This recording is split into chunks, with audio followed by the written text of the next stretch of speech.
don't pick that life picked you.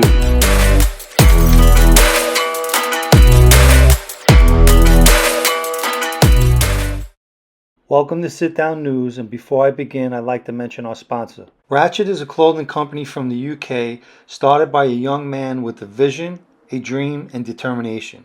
They have various prints and styles for men, women, and children. I'll include a link to their website down below in the description for this video.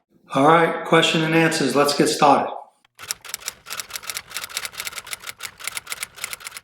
Based on what you have heard and seen, do you think Vika Musso was a good boss? As far as being a guy in the life, Vic was a good guy. As far as him being a boss, I don't think he was a good one. First, he was manipulated by gas pipe, and that's a fact. Gas pipe not only caused internal strife within the family, but he caused problems with other families as well. And then rather than give up the position once he received life in prison, as many bosses have done, he kept the position to make the money. He placed people there in acting positions so he could control them because he wanted to make his money.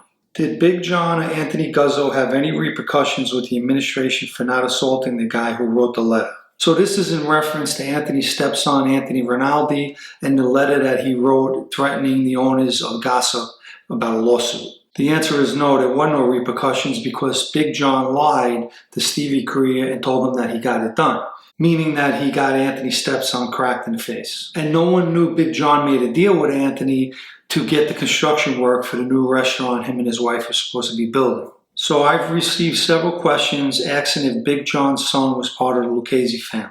As I've mentioned in the video, this was a tragedy. He was a young man who was addicted and he lost the battle. As far as him being associated to the Lucchese family, he was only associated because he was his father's son. For those of you who may not know this, being a friend and inducted member not only protects you, but protects your family as well. When did the administration give Big John his brothers? So this took place after the transition, after Mikey DeSantis became the acting boss. Our crew lost between 8 and 10 guys that didn't want to be under John. And to compensate and make John happy, they gave him both his brothers, meaning they put both his brothers in our crew. Who was Bubsy under prior to this? Bubsy was with a Bronx crew. His skipper was Anthony Blue Santarelli. And Spanky was with a Long Island crew, Joe Cafe, DeSana. Okay, so a person asked a question about Joey Yamato, a hypothetical. I'm first going to give a little background on Joey Yamato. So Joey Yamato is a capo regime with the Colombo family. He was arrested with about 20 members and associates in that crew in 2019. The investigation to that arrest started with a GPS tracking device that he put under an ex-girlfriend's car. I had personally told him to take it out of there because I knew it was going to cause a problem for him. He didn't listen to me. The GPS was later found under a Staten Island bus. The girl must have either did it herself or had somebody take the device from under her car and put it under the bus. Previously, I had made a video about the whole thing that took place. The question is, if you were in his crew advising him to take the GPS off of the girl's car, could you have gone above him to the administration to convince him? The answer to that is yes, but I would never do anything like that. First of all, you're going over your skipper's head to the administration to cause him a problem. So how do you think things would go between you and that person after you did something like that? As I mentioned, I tried to tell Joey as a friend to take the GPS off. He didn't want to do it. He said he was going to do it, and ultimately it cost him time in prison.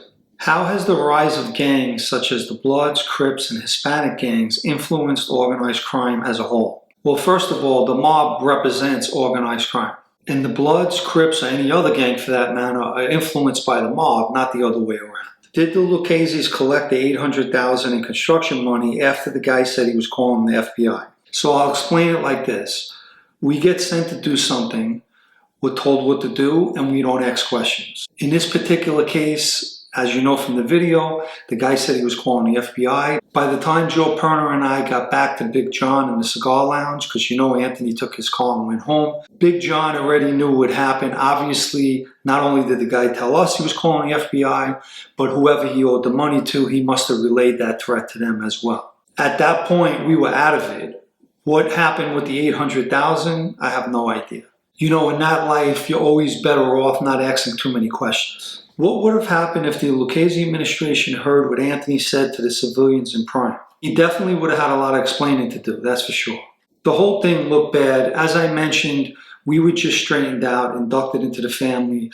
So the administration would have looked at that as Anthony using the button to take advantage or abuse people in public, which is a very good way to lose your button and get put on the shelf.